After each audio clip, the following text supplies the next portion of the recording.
Boa noite, meu nome é Helena Campilha e hoje eu vou trazer uma pequena leitura de um livro que eu gosto muito, que vai falar justamente sobre o tema que eu venho trazendo nas últimas semanas, que é a questão do psiquismo e da medicina tradicional chinesa. Esse livro, ele se chama Compreender e Tratar a Depressão Mental na Medicina Chinesa. O autor é francês, infelizmente não há tradução para o português, mas como é um livro muito especial, eu acho que vale a leitura. Desse pequeno trecho, onde esse autor explica a etiologia, aquilo que leva à depressão. Etiologia na medicina tradicional chinesa tem a ver com dois fatores diferentes, principalmente, são os fatores externos e os fatores internos.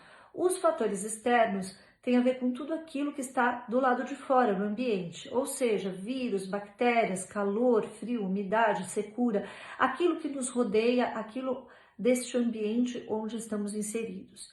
E os fatores internos têm a ver com as nossas emoções, e são fatores importantes de adoecimento, não só no plano psíquico, mas também no plano físico.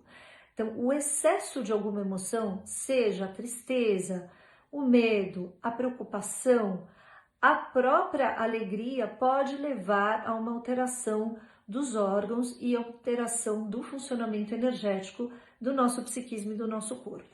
Aqui nesta leitura, o autor ele traz justamente a questão da tristeza e como ela afeta diretamente, levando à depressão. A tristeza, não a tristeza passageira, mas a tristeza prolongada é considerada patológica quando ela se prolonga excessivamente e quando ela é muito intensa ou excessiva. Nesse caso, quando ela é prolongada ou excessiva, ela vai oposta ao movimento natural de expansão do coração, associado à alegria de viver. E ela também é oposta ao movimento de difusão e descida do pulmão, associado à distribuição e gestão do qi, do sangue, dos líquidos, do jing, que é esse movimento justamente estruturante e materializante do pulmão. Ou seja, a tristeza atrapalha tanto o coração, na alegria de viver, quanto o pulmão, nessa questão específica da circulação da energia. A tristeza é, dessa forma, um sinal de uma recusa da realidade, uma recusa da aceitação da realidade, uma recusa da perda de um ente querido, uma recusa de algo que não se pode lutar contra, uma recusa de perder aquilo que gostamos tanto e uma recusa de ter a consciência de que a nossa própria vida é limitada e que a nossa própria morte é de certa forma prevista. Uma recusa de aceitar a natureza transitória, imutável dos seres, das coisas e das situações. De todas as formas, a tristeza vai bloquear a função de difusão e de descida do pulmão, provocando então uma estagnação do qi, que se transforma em fogo emocional.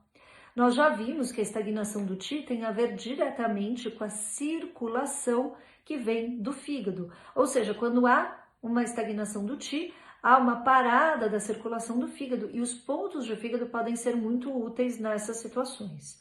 Então, nesses casos, precisamos tratar tonificando o coração para que volte a alegria de viver, com pontos como o coração 7, o vasoconcepção 15, o vasoconcepção 14. Podemos tratar com pontos que ajudem nessa função do pulmão, como o pulmão 9 e o próprio vasoconcepção 17, e podemos ainda utilizar de pontos que ajudem na circulação do qi, como o fígado 3 e o IG4, que nós falamos nesta semana na postagem dos stories, onde eu coloco qual é a função da abertura dos 4 portões, que são esses pontos usados bilateralmente, intestino grosso 4 e fígado 3. Esses pontos eles ajudam na circulação do qi, eles ajudam na melhora da questão da expressão emocional, eles ajudam em quadros psíquicos de forma geral. Por isso que muitas vezes eles são utilizados como pontos coringa, porque eles circulam a estagnação que é tão presente nos dias de hoje em todas as esferas, no nosso dia a dia, na nossa correria, nas nossas questões psíquicas. Dessa forma, esse pequeno trecho traz aqui uma preciosidade em relação à compreensão da tristeza na etiologia da depressão. Eu te convido a continuar seguindo as minhas postagens sobre estes e outros assuntos nas próximas semanas. Um grande abraço!